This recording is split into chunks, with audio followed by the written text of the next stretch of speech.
विजय शर्मा जी, भारत सरकार में मंत्री और संसद में मेरे साथी श्री तोखम साहू जी, हमारे राष्ट्रीय उपाध्यक्षा बहन सरोज पांडे जी, बहन लता उसेंडी जी, हमारे सभी सांसदगण, हमारे सभी छत्तीसगढ़ मंत्रिमंडल के सदस्यगण, हमारे विधायकगण, पार्टी पदाधिकारीगण, हमारे यहाँ के इतनी बड़ी संख्या में आए हुए देवी और सज्जनों, मेरे नौजवान साथी और मीडिया के और प्रिंट मीडिया के मेरे इलेक्ट्रॉनिक मीडिया के मेरे साथी, मेरा यह सौभाग्य है कि आज मुझे 2 साल जो निरंतर सेवा और निरंतर विकास का संकल्प लेकर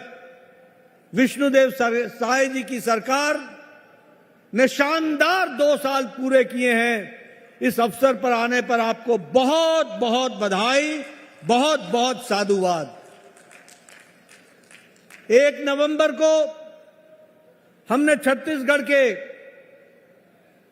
बनने पर रजत जयंती मनाई और 2 साल आपकी सरकार के पूरे होने पर आज हम यहां पर एकत्र आए हैं।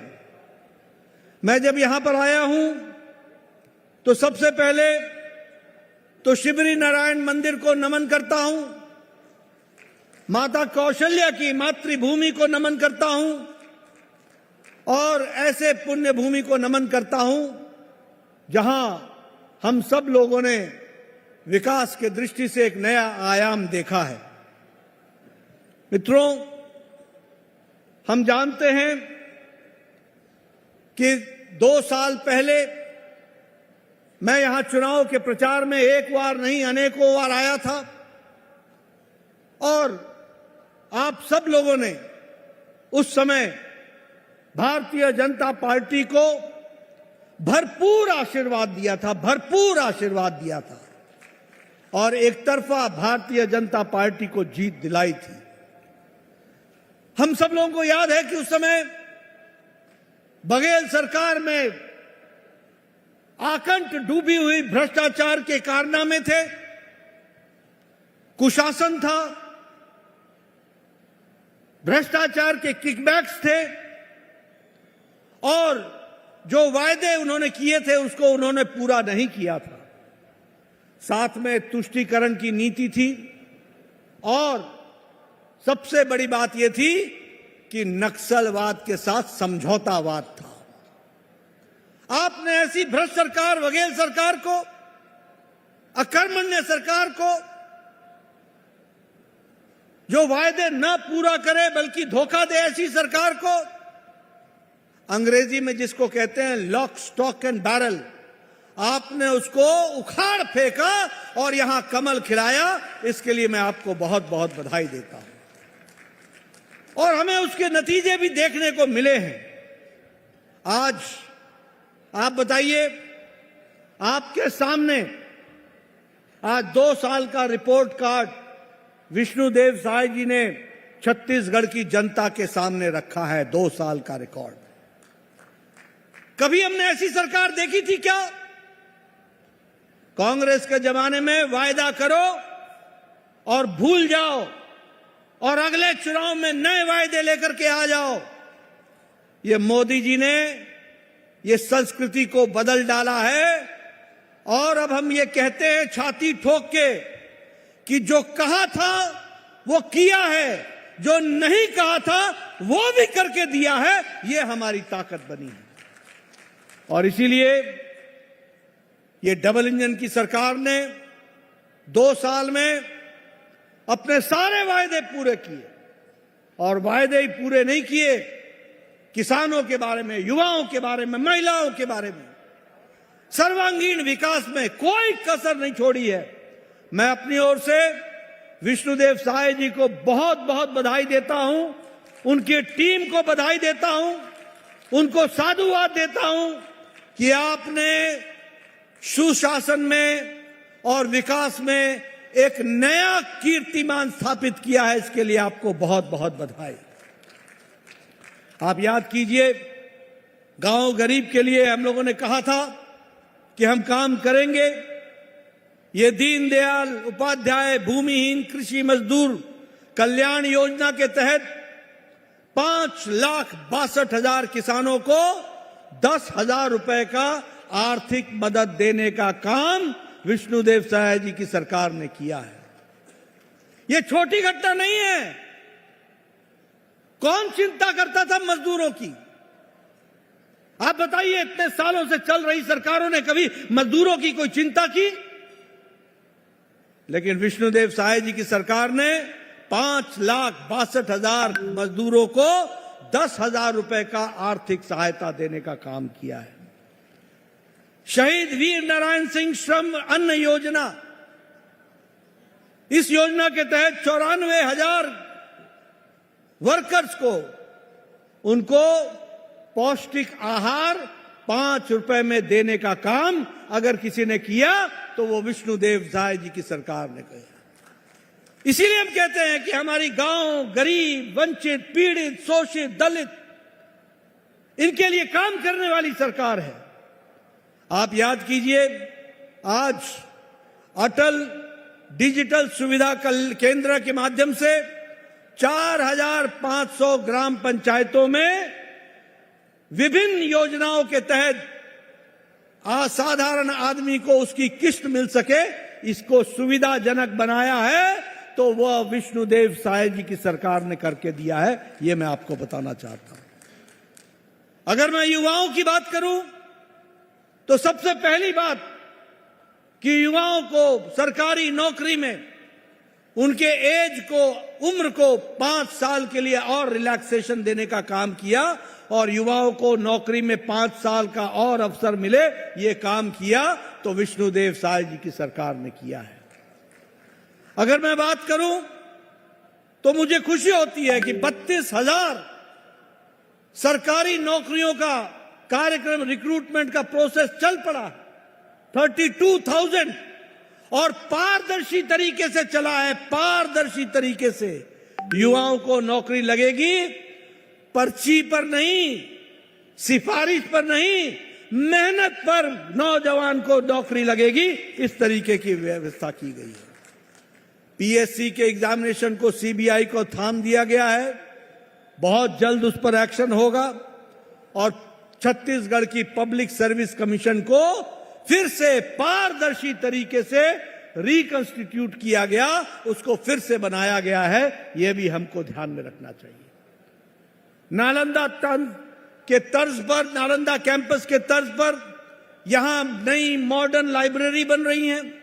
लगभग 24 अर्बन लोकल बॉडी, यानी हमारे जो कॉरपोरेशंस और म्युनिसिपैलिटीज हैं, उसमें ये लाइब्रेरी बनने का निर्णय किया गया है ताकि हमारा नौजवान उसका लाभ उठा सके और उस डिजिटल लाइब्रेरी का फायदा उठा सके। 2 साल के अंदर आपने, विष्णुदेव साय जी ने 160 आईटीआईज को अपग्रेड किया है, उसको विशेष बनाया है, उसको समय के अनुकूल बनाया है, उसके कोर्सेज को वो बनाया है जो आज देश की और प्रदेश की आवश्यकता है। और इसमें लगभग 484 करोड़ रुपए खर्च करने का काम 2 साल के अंदर किया गया है। यह भी हमको ध्यान में रखना चाहिए। अगर मैं अन्नदाता की बात करूं तो हमारे यहां जो बोनस देना था पैडी पर, चावल पर, जिसे हम धान का कटोरा कहते हैं, हमें याद है, आप सब लोगों को मालूम होगा कि लगभग 3,716 करोड़ रुपए बघेल साहब बिना दिए बैरंग चले गए थे। आज मुझे खुशी होती है कि विष्णुदेव साय जी ने 26 दिसंबर को, यानी 13 तारीख को आपने सरकार ली थी और 26 तारीख को आपने 1 महीने के अंदर आपने 3,716 करोड़ रुपए किसानों को दिए। इसके लिए आपको मैं बहुत बहुत बधाई देता हूं, बहुत बहुत शुभकामनाएं देता हूं। यह कहना आसान होता है लेकिन करके दिखाना मुश्किल होता है। इसीलिए मैंने कहा था, जो कहा था वो किया है, जो नहीं कहा था वो भी करके दिया है। इसको हमको समझना चाहिए। आज मुझे खुशी है कि लगभग 1,25,000 लाख करोड़, ये 1.25 लाख करोड़ यह किसानों के खाते में ट्रांसफर हुआ है पिछले 2 साल के अंदर। और उसी तरीके से पिछले 2024-25 में रिकॉर्ड मार्जिन में 14 मिलियन मेट्रिक टन धान हम लोगों ने प्रोक्योर किया 3,100 रुपए के प्रति क्विंटल के हिसाब से, और 2 लाख किसानों को इसमें से रजिस्ट्रेशन हुआ है। यह भी हमको ध्यान में रखना चाहिए। हम लोगों ने यह भी तय किया, हमारे अन्नदाता के लिए विष्णुदेव साय जी ने तय किया कि हम लगभग 11,000 प्रति एकड़ सब्सिडी देंगे किसानों को।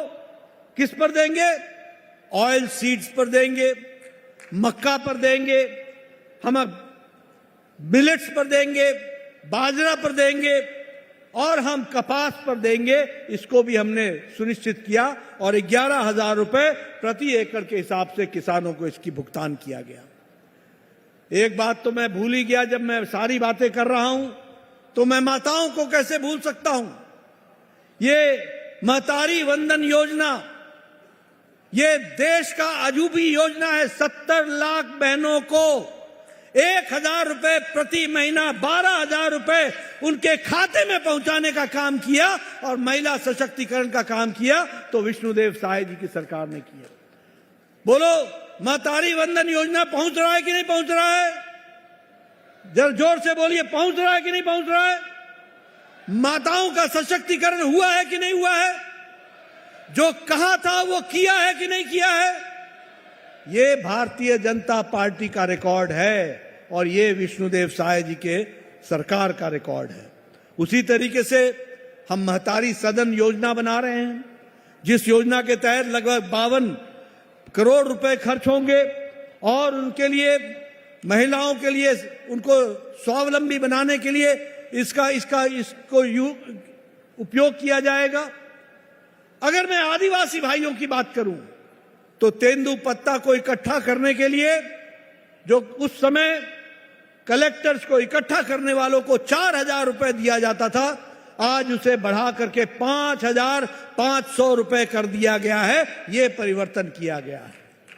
उसी तरीके से प्रधानमंत्री जनमन योजना के तहत लगभग 60,000 परिवारों को 2,121 गांव में लगभग 18 जिलों में इसका लाभ पहुंचा है और उनको हम हर तरीके की सुविधाएं देने का काम कर रहे हैं।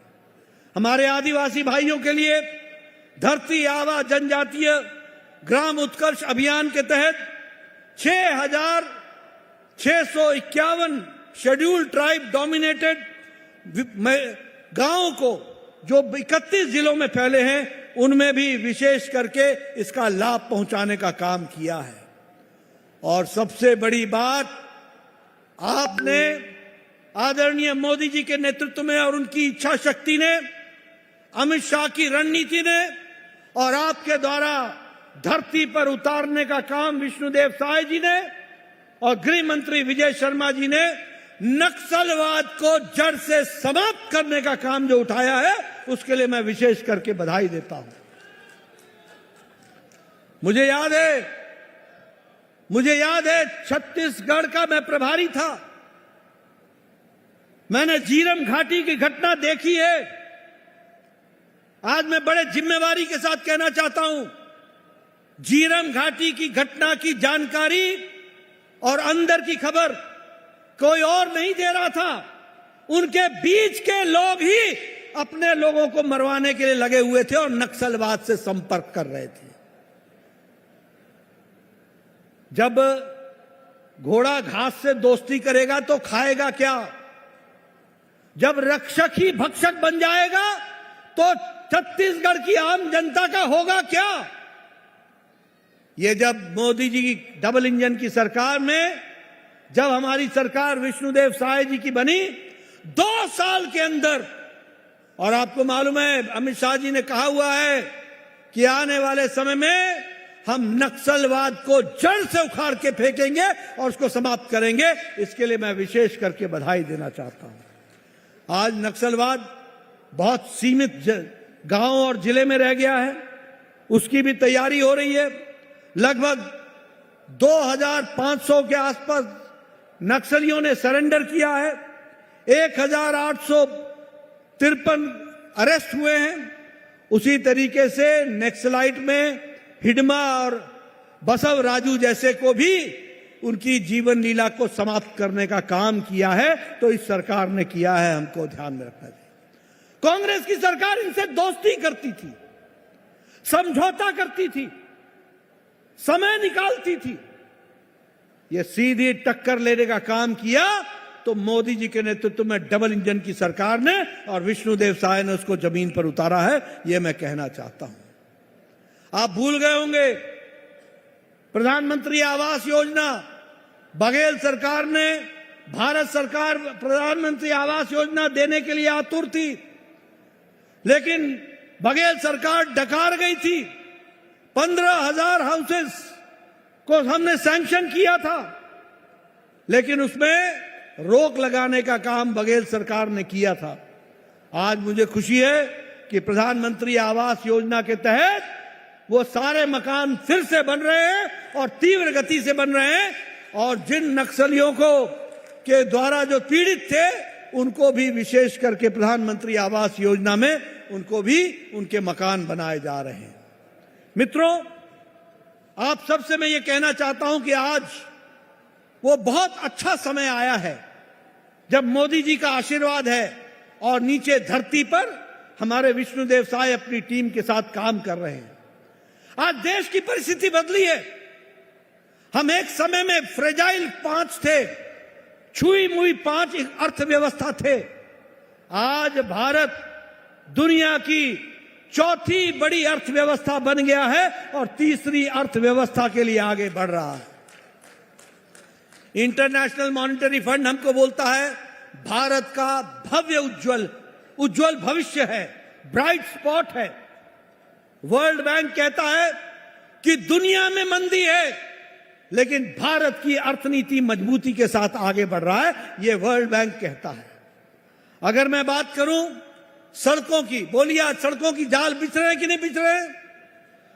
सड़कों के जाल बिछ रहे हैं कि नहीं बिछ रहे हैं?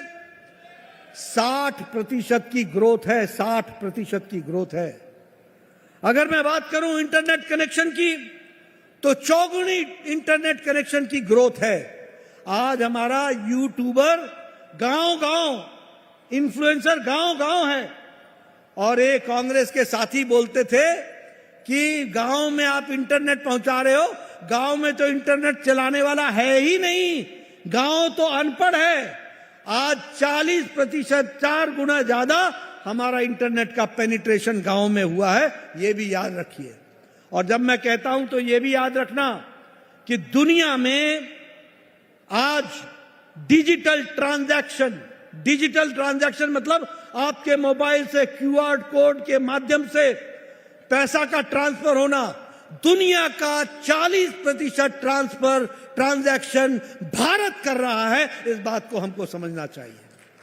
आज मुझे खुशी होती है कि सब्जी वाला भी अब अपने दुकान के आगे और रेहड़ी के आगे क्यूआर कोड लगा करके बैठा है, और वह भी अब पैसा क्यूआर कोड के माध्यम से डिजिटली लेता है। यह बदलता भारत है जो हमने मोदी जी के सामने देखा है और उनके नेतृत्व में देखा है। मैं बार बार बोलता हूं, आप सबके पास मोबाइल है। 10 साल पहले इसी मोबाइल पे लिखा होता था made in China, made in Taiwan, made in Indonesia, made in Japan. आज अपना मोबाइल उठा करके देखो, उस पर लिखा हुआ है, चाहे एप्पल का हो चाहे सैमसंग का हो, मेड इन इंडिया। आज ये आत्मनिर्भर भारत की ओर बढ़ने का 92% मोबाइल आज भारत में मैन्युफैक्चर होकर रहे हैं। उसी तरीके से अगर मैं आपकी दृष्टि से बात करूं तो यहां अटल नगर को स्मार्ट सिटी बनाया गया, बिलासपुर को स्मार्ट सिटी बनाया गया, रायपुर को स्मार्ट सिटी बनाया गया। विकास की दृष्टि से बात करूं तो 2000 में आपके पास एक मेडिकल कॉलेज था, आज 11 मेडिकल कॉलेज हैं, 11 मेडिकल कॉलेज। और आपको जानकर खुशी होगी कि 4 और मेडिकल कॉलेज जोड़े जा रहे हैं, जिसमें जांजगीर चांपा भी आता है और यहां भी भव्य मेडिकल कॉलेज का काम शुरू हो गया है। उसी तरीके से कबीरधाम में, महेंद्रगढ़ में, दंतेवाड़ा में। अब दंतेवाड़ा में कभी सोचा था कि मेडिकल कॉलेज खुलेगा? अरे वहां तो रात गुजर जाए तो बड़ी बात समझी जाती थी। आज वो नक्सल मुक्त हो चुका है और वहां मेडिकल कॉलेज खुलने जा रहा है। ये है हमारा 2 साल का रिकॉर्ड, इसको आपको समझना चाहिए। हमारी मेडिकल की सीटें 100 होती थी, आज 2500 सीटें मेडिकल की हैं छत्तीसगढ़ में, ये समझ लेना चाहिए। आयुष्मान आरोग्य मंदिर हमारे 5826 बन चुके हैं। डेंटल कॉलेज 7 खुल चुके हैं। आयुर्वेदिक कॉलेज नए 6 खुल चुके हैं। इसलिए विकास के दृष्टि से हर तरीके का काम हो रहा है। बिलासपुर में सुपर स्पेशलिटी ब्लॉक, उसी तरीके से राजनांदगांव में सुपर स्पेशलिटी ब्लॉक, और हमारे छत्तीसगढ़ में ये कैटरेक्ट मोतियाबिंद जिसको कहते हैं, उससे 11 जिले मुक्त हो चुके हैं। इसके लिए मैं विशेष करके विष्णुदेव साय जी को और स्वास्थ्य मंत्री को बधाई देना चाहता हूं। मैं यहां ये भी बताना चाहता हूं कि लार्जेस्ट, सबसे बड़ी बैटरी की एनर्जी स्टोरेज का वो भी राजनांदगांव में हमारे छत्तीसगढ़ में स्थापित हुआ है, प्रधानमंत्री मोदी जी के करकमलों द्वारा। ये भी हमको ध्यान में रखना चाहिए। छत्तीसगढ़ का रेलवे का बजट 22 गुना बढ़ गया है, 22 गुना। आपको जानकर के खुशी होगी कि अमृत भारत स्टेशन, 32 स्टेशन नए वर्ल्ड क्लास छत्तीसगढ़ में बन रहे हैं, और वो वर्ल्ड क्लास एयरपोर्ट के बराबर के होंगे, एयरपोर्ट से अलग नहीं होंगे। इस तरीके की व्यवस्था की जा रही है। 3000 किलोमीटर नेशनल हाईवे का काम चला हुआ है। उसी तरीके से नया हाईवे, नया ग्रीन कॉरिडोर, और रायपुर से विशाखापट्टनम तक 6 लेन, इसका भी काम चला है। दुर्ग रायपुर और आरंग कॉरिडोर, इसका भी काम चला है। आज मुझे खुशी है कि जगदलपुर में एयरपोर्ट बन गया है। हमारे किरणदेव साय जी बोलते थे आपको आने में 8 घंटे लगते हैं, आज आप हमको 45 मिनट के अंदर जगदलपुर पहुंचाते हैं। आज बिलासपुर में भी एयरपोर्ट पूरी तरीके से ऑपरेशनल हो गया है। ये फर्क आया है। मित्रों, जैसे मैंने कहा था कि ये डबल इंजन की सरकार गांव, गरीब, वंचित, पीड़ित, शोषित, दलित, इनकी चिंता करने वाली सरकार है। आज प्रधानमंत्री गरीब कल्याण अन्न योजना में 2 करोड़ लोगों को 5 किलो गेहूं या 5 किलो चावल, दाल देने की व्यवस्था की जा रही है। ये छत्तीसगढ़ के आंकड़े मैं बता रहा हूं। 25 करोड़ लोग भारत में गरीबी की रेखा से निकल आए हैं। प्रधानमंत्री आवास योजना में 26 लाख घर बन रहे हैं। अगर मैं आयुष्मान भारत की बात करूं तो लगभग 1 करोड़ 82 लाख लोगों को उसका फायदा मिला है। अगर मैं उज्ज्वला योजना की बात करूं तो 48 लाख लोगों को गैस का कनेक्शन मिला है। और जल जीवन मिशन में लगभग 40 लाख परिवारों को जल जीवन में हर घर नल, हर घर जल से जोड़ने का काम विष्णुदेव साय जी की सरकार ने किया है। इनको मैं फिर से बहुत बहुत बधाई देना चाहता हूं। उसी तरीके से प्रधानमंत्री किसान सम्मान निधि में 26 लाख हमारे किसान हैं, जिनको हर साल 6000 रुपए देने का काम भारत सरकार ने उठाया है।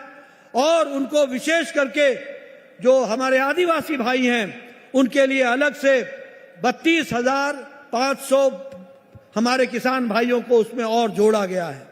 स्वच्छ भारत में 35 लाख इज्जत घर बनाए गए हैं। इस तरीके से विकास की एक नई कहानी लिखी गई है। मित्रों, मैं यहां ये भी आपको बोलना चाहता हूं, और मैं कांग्रेस पार्टी को बताना चाहता हूं, जो यहां मुख्य विपक्षी पार्टी है। आप जिस तरीके से देश में काम कर रहे हैं, आपको सफलता नहीं मिलेगी। और जो जनता का आशीर्वाद मोदी जी को है, और जो छत्तीसगढ़ का आशीर्वाद मोदी जी के साथ साथ विष्णुदेव साय जी को है, ये हमेशा रहेगा आपका, क्योंकि हम लोग काम करने वाले लोग हैं। हम वो नहीं हैं जो पार्लियामेंट चले तो कहे कि हम एसआईआर पर चर्चा करेंगे, एसआईआर पर चर्चा करेंगे। जब एसआईआर पर चर्चा होती है, यहां बैठे तोखम साहू, इनसे पूछिए, यहां बैठे हैं बघेल जी, इनसे पूछिए, यहां बैठे हैं संतोष जी, इनसे पूछिए, यहां बैठे हैं हमारे चापा जांजगीर के सभी विधायकगण, इनसे पूछिए, सांसदगण, सबसे पूछिए कि किस तरीके से जब चर्चा चली तो कांग्रेस पार्टी मुंह की गिरी, मुंह की खाई। इस तरीके की बात भी हमको समझनी चाहिए। अगर मैं बात करूं तो जब पार्लियामेंट चलता है तो राहुल गांधी जर्मनी में होते हैं और भारत के खिलाफ वहां वक्तव्य दे रहे होते हैं। और कब दे रहे होते हैं? जब प्रधानमंत्री मोदी जी को 29 से ज्यादा सब सर्वोच्च सम्मान से सम्मानित किया जा रहा हो, तब जाकर के वो भारत को गाली देने का काम करते हैं, भारत के खिलाफ बोलते हैं। बोलो, ऐसी विपक्ष टिकेगी क्या? ऐसे विपक्ष को रहना चाहिए क्या? ये विपक्ष भ्रष्टाचार, कमीशनबाजी, तुष्टीकरण, नक्सलवाद से दोस्ती, झूठ बोलो, वोट लो और भूल जाओ, ये कांग्रेस का तरीका है। और सबसे बड़ी बात तो ये है कि कांग्रेस पार्टी को यही नहीं मालूम कि जनता कौन सा धुन सुनना चाहती है। कांग्रेस पार्टी को यही नहीं मालूम कि जनता क्या चाहती है। कांग्रेस पार्टी को यह नहीं मालूम कि जनता की आकांक्षाएं क्या है। कांग्रेस की पार्टी को यह नहीं मालूम कि जनता की आशाएं क्या है। धारा 370 का तुम विरोध करते हो, ट्रिपल तलाक का तुम विरोध करते हो, सर्जिकल स्ट्राइक पर तुम प्रश्न खड़े करते हो, एयर स्ट्राइक पर तुम सब प्रश्न खड़े करते हो, ऑपरेशन सिंदूर के बारे में प्रश्न खड़े करते हो, तुम राम मंदिर के बनने पर खुशी जाहिर करने में तुम्हें तकलीफ होती है। तुम्हें मालूम नहीं है कि भारत की जनता राष्ट्रवाद का धुन सुनना चाहती है, तुम्हारे स्वार्थवाद का धुन नहीं सुनना चाहती। तुम्हें मालूम नहीं देश की आवश्यकता क्या है। आप तो चांदी के चम्मच से पले बड़े लोग हो, नामदार लोग हो, राजनीति शौकिया करते हो। जब पार्लियामेंट लगती हो तो जर्मनी में मिलते हो। जब देश के सर्वोच्च सम्मान से प्रधानमंत्री सम्मानित हो तो तुम देश की बुराई करने पर लगते हो। मैं आपको इसका ताजा उदाहरण देना चाहूंगा और मैं आपको बताना चाहूंगा, अभी अभी बिहार में चुनाव हुए, राहुल गांधी ने वहां एक यात्रा निकाली। उस यात्रा का नाम था घुसपैठिया बचाओ यात्रा, नहीं, वोट चोर से बचाओ यात्रा, और जिसको हमने नाम दिया घुसपैठिया बचाओ यात्रा। इस यात्रा के तहत राहुल गांधी ने 16 दिन बिहार में लगाए, चुनाव प्रचार से पहले 16 दिन 25 जिलों में गया, 20 से 25 जिलों में 125 विधानसभाएं कवर की। 125 विधानसभा करने के बाद लगभग पूरी कोशिश के बाद कांग्रेस पार्टी को सिर्फ 6 सीटें आई, 6 सीटें, सुपड़ा साफ हो गया। और विपक्ष को 33 सीटें आई, 33 सीटें। इनको मालूम ही नहीं है, ये वोट चोर, वोट चोर, वोट चोर, वोट चोर। जब पार्लियामेंट में चर्चा करते हैं तो भाग जाते हो। जब गृह मंत्री जवाब दे रहे थे तो पार्लियामेंट छोड़ करके भाग गए। ये मित्रों, ये अवसरवादी राजनीति करने वाली पार्टी है। ये अवसरवादी के साथ साथ स्वार्थवाद की राजनीति करने वाली पार्टी है। हम देश सेवा से जुड़े हैं। प्रधानमंत्री अपने आप को प्रधान सेवक कहते हैं। यहां बैठे तमाम नेता अगर मंच पर आते हैं तो अपना रिपोर्ट कार्ड रखते हैं, बताते हैं कि क्या हमने किया है, और दिन रात आपकी सेवा में जुटे हैं। आपसे मेरा निवेदन है कि जहां हम 2 साल विष्णुदेव साय जी के नेतृत्व में मना रहे हैं, वहीं ये माओवादी मुस्लिम लीगी कांग्रेस से हो, सदा सदा के लिए नमस्कार करना ये हमारे छत्तीसगढ़ की जिम्मेवारी है और भारतीय जनता पार्टी का कमल सदा खिलता रहे, इसकी चिंता करना हमारी जिम्मेवारी है। मुझे पूरा विश्वास है कि जहां हम 2 साल मनाने का खुशी मना रहे हैं, वहीं आज के दिन पुनः नए संकल्प के साथ छत्तीसगढ़ की जनता की सेवा के लिए कटिबद्ध है और विष्णुदेव साय जी के नेतृत्व में छत्तीसगढ़ आगे बढ़ेगा, आगे बढ़ता चलेगा। नए सवेरे के साथ साथ हम नई उमंग और नई आकांक्षाओं के साथ नए कार्यक्रमों को लेकर आपकी सेवा में जुटेंगे। इन्हीं शब्दों के साथ बहुत बहुत धन्यवाद। जय भारत, जय छत्तीसगढ़। और जांजगीर चांपा को मैं इसलिए भी याद करता हूं कि यही जांजगीर चांपा है जहां मैं नहर के अतिथि गृह में रुका था और यही नारायण चंदेल जी के साथ रेलवे स्टेशन के सामने संपर्क वाला ऑफिस में बैठ करके चाय पी थी। ऐसे पुराने जांजगीर चांपा जो आज बदला हुआ दिखता है, उसको नमन करते हुए अपनी बात को समाप्त करता हूं। जय भारत, जय छत्तीसगढ़। बहुत बहुत धन्यवाद आपका माननीय केंद्रीय मंत्री जी। और हम सभी जनता से और अतिथियों से निवेदन करते अपने स्थान